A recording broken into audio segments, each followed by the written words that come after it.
یہ ہے مقبوضہ بلوچستان۔ آج جمعہ 30 اگست سال 2024 ہے۔ بلوچستان ٹوڈے سے آج کے علاقائی خبروں کے ساتھ میں ہوں آپ کا میزبان الیاس بلوچ۔ خوزدار پاکستانی فورسز ہاتھوں جبری لاپتہ ہونے والے 4 نوجوانوں کی مسخ نعشیں برآمد، جبکہ حب سے بھی 4 تازہ دفنائے گئے نعشیں ملے ہیں۔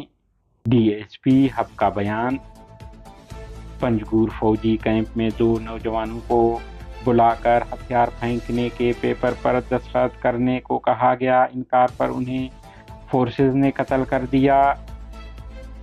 وزیر داخلہ کا بیان مسلح تنظیموں کے بارے میں مضحکہ خیز ہے۔ اسلام آباد میں بی وائی سی کی احتجاج اور گوادر میں بلوچ راجی مچی کو روک کر جو حالات پیدا کیے گئے اس کے ذمہ دار کون تھے؟ جبری گمشدگیوں اور جعلی مقابلوں کو روکنا ہوگا۔ سردار